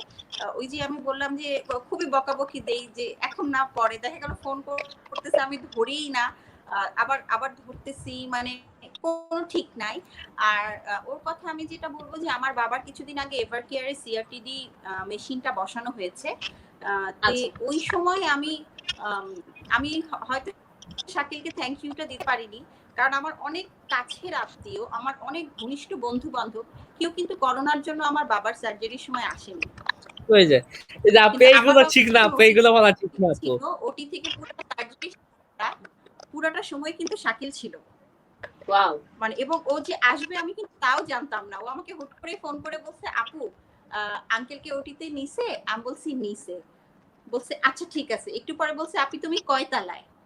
আমি জাস্ট ওকে ফ্লোরের ছবিটা পাঠাইছি। আমি হঠাৎ করে দেখি লিফট খুলছে, ও বের হইছে। I really very surprised and thankful যে করোনার মধ্যে আমি বারবারই বলছি যে আমার অনেক আত্মীয়-স্বজন, অনেক বন্ধু-বান্ধব যাদেরকে আমি অনেক এক্সপেক্ট করেছিলাম যে হয়তো তারা নক করবে, হয়তো তারা ফোন করবে। ফোন নক তো দূরে, মানে আশা তো দূরে থাক, আমি হয়তো ফোন নকটাও পাইনি। বাট শাকিল পুরাটা সার্জারির টাইমে, আমার বাবার সার্জারির টাইমে আমার সাথে ছিল। তো এটা আমার কাছে অনেক বড় পাওয়া হয়। আমি ওকে থ্যাংক ইউ দেইনি, কারণ থ্যাংক ইউ দিলে আবার খুব নিজেকে সুপিরিয়র ভাবতে পারে হয়তো। তো থ্যাংক ইউ দেওয়া হয়নি শাকিলকে। তো থ্যাংক ইউ। এইগুলো বলা ঠিক না, এইগুলো আমাদের, এইগুলো আলাদা একটা লাইফ আপু, এইগুলোর সাথে থাক। আপু আসলে অনেক বেশি কৃতজ্ঞ এবং এটা আসলে মন থেকে বলা। হ্যাঁ, এটা একদমই মন থেকে বলা যে আমি মানে আমার ওই দিন আমি ওকে অনেক থ্যাংক ইউ দিতে চাইছি, মনে হয়েছে দেই একটা টেক্সট করি, কিন্তু আমি করিনি। এর জন্য আমি আজকে বলতেছি থ্যাংক ইউ। আর এসকে মিডিয়ার কথা যদি বলতে হয়, আমি এসকে মিডিয়ার সাথে আছি জন্য না, আমি আসলে শাকিলের সাথে আছি। সো শাকিল যদি আজকে এসকে মিডিয়ার জায়গায় অন্য কিছুর সাথে থাকে, আমি সেটার সাথেও থাকবো। সো এসকে মিডিয়ার জন্য বলা হচ্ছে শাকিল অনেক বড় হোক, ওর অনেক স্বপ্ন, বাট স্বপ্নের সাথে সাথে ওর পড়াশোনাটা শেষ করতে হবে। স্বপ্ন নিয়ে দৌড়ালে হবে না। আমি আবার খুব গার্জিয়ানের মতো কথা বলে ফেলতেছি, শাকিল হয়তো রাগ করবে এখন যে আবার গার্জিয়ানের মতো কথা বলতেছি, বাট ওকে পড়াশোনা করতে হবে, পড়াটা শেষ করতে হবে। এসকে মিডিয়ার মতোই আগাবে, কিন্তু যদি পড়াশোনাটা কমপ্লিট না করে ওইটা আবার থেমে যাবে। সো দুইটাকেই পাশাপাশি রেখে সামনে আগাতে হবে এবং ইনশাআল্লাহ এসকে মিডিয়া অনেক ভালো একটা পর্যায়ে যাবে। একদমই, সেটাই আমাদের প্রত্যাশা থাকুক। এবং আপুর কাছে আমার ছোট একটা প্রশ্ন আছে আপু। বল। আচ্ছা, আপনি তো এসকে মিডিয়ার সাথে আপনি তো দীর্ঘদিন যাবত কাজ করতেছেন, এবার ও কোডের হয়ে প্রশ্ন, আপনি তো এসকে মিডিয়ার সাথে দীর্ঘদিন যাবত কাজ করতেছেন, কেমন এসকে মিডিয়ার সাথে কাজ করার অভিজ্ঞতা কেমন আপনার? আমার এসকে মিডিয়ার সাথে কাজ করার সবচেয়ে যেটা সুন্দর অভিজ্ঞতা, যেটা আমি বলবো যে আমি খুবই প্লিজড, যে এখানে কোনো নিউজ, ওই যে কতগুলো নিউজের শিরোনাম থাকে না যে হঠাৎ করে ওনাদের ঘরে এসে গেছে নতুন অতিথি, পরে আমি নিউজ পড়ে দেখলাম একটা কচ্ছপ আসছে অথবা একটা কুকুর আসছে। হ্যাঁ, তো এই ধরনের কোনো শিরোনাম দেয়া কোনো এসকে মিডিয়াতে নিউজ হয় না। এবং আমি শাকিলকে একটা কথা বলেছিলাম যে কোনো নিউজ দেওয়ার আগে, কাউকে কোনো পদবি দেওয়ার আগে ইউ হ্যাভ টু জাজ। যেটা আমি বলার আগে থেকে ও প্রতিটা নিউজ না পড়ে যেমন ও পাবলিশড করে না, সেরকম ও কিন্তু কারো সম্পর্কে কিছু লেখার আগে সেটাকে জাজ করে, সময় নেয়, অনেক সময় অনেক নিউজও করে না। তো এই যে জিনিসটা, এটা রিয়েলি ভেরি ইমপ্রেসিভ। আমার এসকে মিডিয়ার এই জিনিসটা অনেক ভালো লেগেছে যে আমি শিরোনাম পড়ে ভিতরে ঢুকে দেখলাম কচ্ছপ কুকুর, এই ধরনের ব্যাপারটা এসকে মিডিয়াতে নেই। যে শিরোনামটা আছে ঘটনা শেষে সেই শিরোনামের সাথেই জিনিসটা শেষ হয়। এই সিনটা আমার খুব পছন্দ। একদমই তাই, এবং আশা করছি যে এসকে মিডিয়ার জন্য অনেক শুভকামনা রইল। নাইন আপুকে দিয়ে দিল আপু অনুষ্ঠানে একেবারেই শেষ। আচ্ছা, আমি শেষ দুইটা মানুষকে ধন্যবাদ দিতে চাই, জাস্ট একটু দুইটা কথা বলি। আচ্ছা, এখন আমি যে দুইটা লোকের কথা না বললে জাস্ট আমার জীবনে বৃথা। একটা হলো আমার একদম কলিজার বড় ভাই হুমায়ুন ভাই পুলিশে চাকরি করে। হুমায়ুন ভাই আমার একটা গার্ডিয়ান, আর একটা গার্ডিয়ান আছে রাজু আলিম ভাই, সে আমার আরেকটা গার্ডিয়ান। মানে এই দুইটা মানুষের কাছে আমি সত্যি কৃতজ্ঞ। এই দুইটা মানুষ আমাকে সবসময় গাইডলাইন দেয়। আর হুমায়ুন ভাইয়ের কথা কি বলবো, সে তো আলাদা একটা মানুষ, তার কথা বলার কোনো ভাষা নেই। সে একটা কথা বলবো, ভাই আপনাকে অনেক ভালোবাসি, এই দুইজন লোককে অনেক ভালোবাসি। শেষ, আপনার এবার শেষ। আচ্ছা ঠিক আছে, সমস্যা নাই। তো আমরা অনুষ্ঠানে একেবারেই শেষ পর্যন্ত চলে এসেছি দর্শক। তো আপু আপনি যদি বলেন যে দি আনওয়ান্টেড কুইন স্টোরিজ অন এই যে আজকে আমার প্রোগ্রামে এসে কেমন লাগলো, এটা বলে আমরা শেষ করে দিব। তোমার প্রোগ্রামে তোমাকেই আমার অনেক ভালো লাগে, সো তোমার প্রোগ্রাম ভালো না লাগার কোনো প্রশ্নই আসে না। তোমার সাথে এমনি কথা বললেও আমার ভালো লাগে। সো অনেক ভালো লেগেছে। Thank you Nanjiba for this arrangement and thank you যে তুমি আমাকে আনওয়ান্টেড টুইনের আমার কোম্পানিকে একটা পার্ট রেখেছো, আমাকে একটা পার্ট রেখেছো। তুমি আমার ক্যারেক্টার আমাকে জাজ করে আমার একটা সুন্দর ছবি টাইটেল সহ দিয়েছো। Thank you so much. টাইটেলটা আমার খুব পছন্দ হয়েছে যে মানে বিহাইন্ড দ্য সাকসেসফুল ওমেন হচ্ছে সে নিজেই। So this is really fantastic. আমি আমার বাসায়ও এই জিনিসটা প্রিন্ট করে রেখেছি।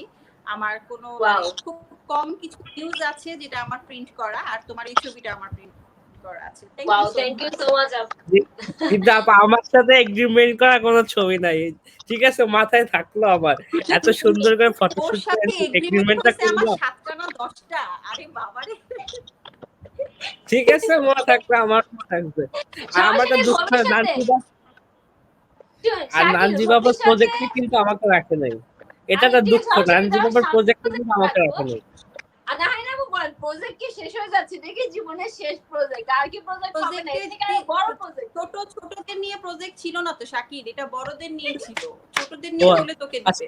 ও আচ্ছা আচ্ছা, আজকে এই ছোট বলে সব জায়গায় অবহেলিত হই, ঠিক আছে, আমরা একদম বড় হব। শুন তিয়াগা, তুই ছোট বলে তুই এতগুলো জিনিস পাস, বুঝছিস? বড় হলে তোকে এত কিছু দিত না। এই যে নাহিন আপু তোকে এতটা সময় দেয়, তুই ছোট যাতে ভুল পথে না। এই নানজিবা আপার সাথে কিন্তু আমার লং টাইম পরিচয়, যে সময় আমি একদম সাংবাদিকতা শুরু করি তখন থেকে আপা, মানে তার সাথে আপুর সাথে পরিচয় প্রায় 4-5 বছরের সম্পর্ক। কিন্তু সে প্রজেক্ট করলো, জাস্ট আমাকে সে একবার বলেও নাই।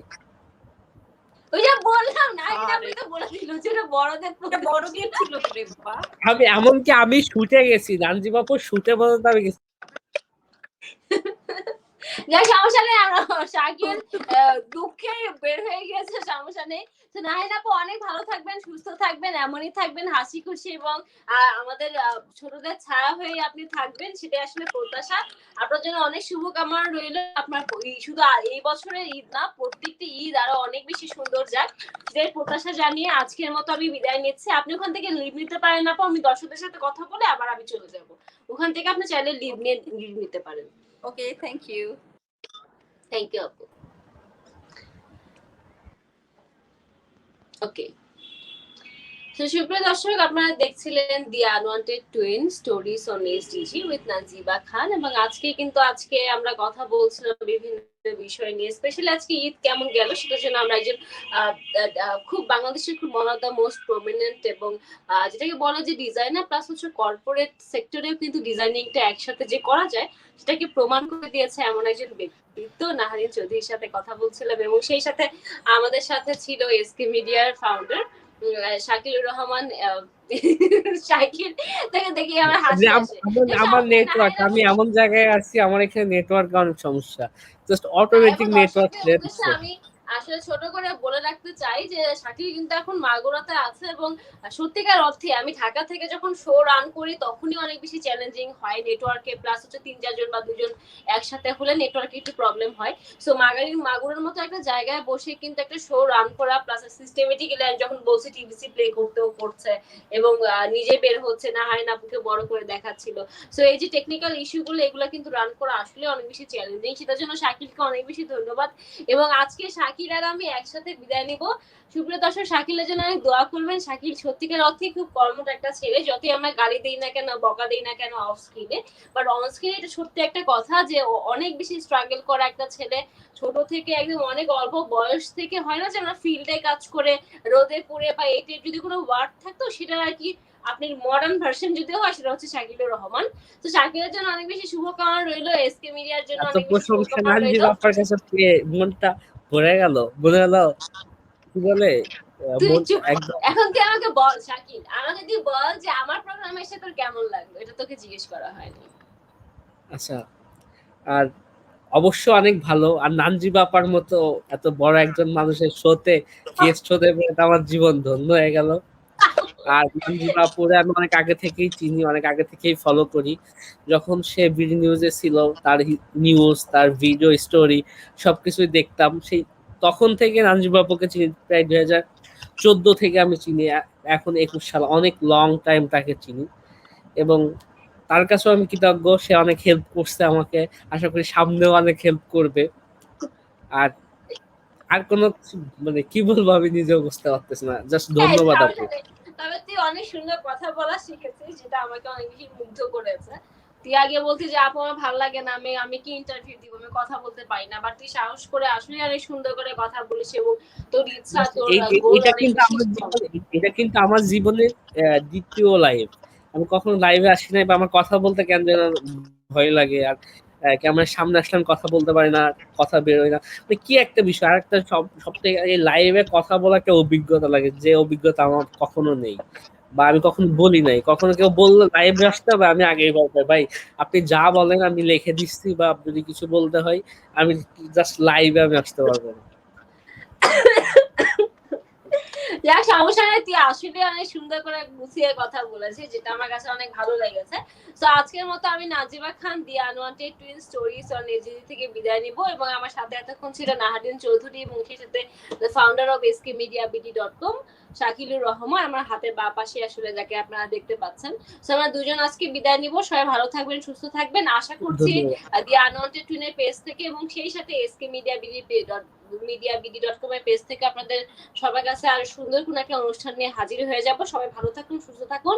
আমরা দি আনওয়ান্টেড টুইনে একটা ছোট টিভিসি দেখতে বিদায় নিব, যেটা প্লে করবে হচ্ছে শাকিল। সবাই ভালো থাকুন, thank you. The Unwanted Twin একটা সেফ সার্ভিসে corporate social responsibility sustainable development goal অর্থাৎ এসডিজির 17টি গোলকে কেন্দ্র করে 200টা সামাজিক সমস্যা নিয়ে বাংলাদেশের বিভিন্ন প্রফেশনের 200 জনকে নিয়ে আমরা আমাদের প্রজেক্টটি করেছি। আমাদের প্রত্যেকটা লেআউট, প্রত্যেকটি কভার 3টি বিষয়ের উপর ভিত্তি করে আমরা উপস্থাপন করার চেষ্টা করেছি। প্রথমটি হলো ফেস আর্ট, ভিডিওটি, প্রপস এবং সেই সাথে 3 নাম্বার হলো আমাদের থিমের সাথে যায় এমন একটি গ্রাফিক্স ইফেক্ট। দি আনওয়ান্টেড টুইনের ডিরেক্ট বাংলা হচ্ছে অবাঞ্ছিত যমজ। তবে অনেকের ধারণা আমরা হয়তোবা যমজ মানুষজনকে নিয়ে কথা বলছি, ধারণাটি একদম ভুল।